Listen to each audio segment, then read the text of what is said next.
नमस्कार मित्रांनो, मी चंद्रकांत वारगडे। आपण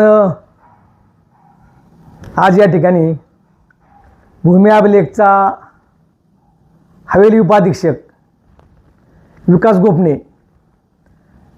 यांच्याबाबत काही या ठिकाणी मी तुम्हाला मला स्वतःला आलेल्या अनुभवाची माहिती देणार आहे की एखादा अधिकारी पैशासाठी काय करू शकतो किंवा कशा प्रकारे भ्रष्टाचार करू शकतो। मित्रांनो, माझी स्वतःची 2021ची एक मोजणी आहे। सदर मोजणी करता वेळी आपण संबंधितांना नोटीस दिल्या होत्या। मोजणी झाली, हद्द कायम झाल्या, त्यानंतर त्याचं झोनिंग झालं। ह्या सर्व गोष्टी घडल्यानंतर साधारण 1 ते 1.5 वर्षांनी संबंधित लगतदार नसणाऱ्या काही बड्या उद्योजकांनी त्या मोजणीला तत्कालीन जिल्हा अधीक्षक सूर्यकांत मोरे यांच्याकडे अपील केलं। त्याला मुदत संपून गेली होती तरीसुद्धा त्यांनी त्या ठिकाणी अपील केलं। तत्कालीन जिल्हा अधीक्षक सूर्यकांत मोरे यांनी त्या माझ्या अपिलावरती सर्व माहिती घेऊन 20/9/2024 रोजी त्या ठिकाणी तो निकाल माझ्या बाजूने दिला।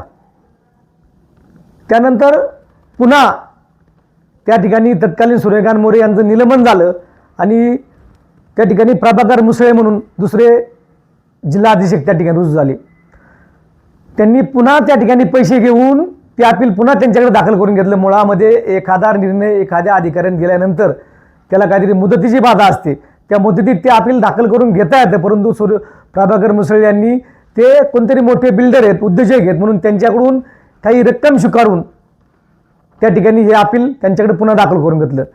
त्या ठिकाणी त्यांना पुन्हा मी सत्य परिस्थिती जाणीव करून दिली आणि त्यांनी दिनांक 26/9/2025 रोजी पुन्हा माझ्या बाजूने निकाल दिला। मित्रांनो, बघा बरं, 2 जिल्हा अध्यक्षांनी त्या प्रकरणाचा निकाल माझ्या बाजूने दिला आहे। त्यानंतर संबंधित उद्योजकांनी एक तर वरिष्ठ कार्यालय म्हणजे उपसंचालकाकडे जाणं पाहिजे, परंतु त्या ठिकाणी त्यांनी पुन्हा तेच अपील तालुका उपाधीक्षक विकास गोपने यांच्याकडे दाखल केलं। विशेष म्हणजे विकास गोपने यांनी काही लाख रुपयाची लाच घेऊन त्या ठिकाणी ते अपील दाखल करून घेतलं। मुळामध्ये कायद्यामध्ये तशी तरतूद नाही आहे की वरिष्ठ अधिकाऱ्याने आदेश दिल्यानंतर खालच्या अधिकाऱ्याला ते अपील दाखल करून घेता येत नाही। परंतु या ठिकाणी हे नालायक अधिकारी पैसे दिल्यानंतर कुठल्या थराला जाऊ शकतात याचे जिवंत उदाहरण मी या ठिकाणी आपल्याला सांगतोय। आणि 26/9 प्रभाकर मुसळे यांचा निकालानंतर 2/12/2025 ला पुन्हा या विकास गोपने सारख्या नालायक अधिकाऱ्यांनी त्या ठिकाणी हे अपील दाखल करून घेतलं आणि त्याची आता सुनावणी चालू आहे।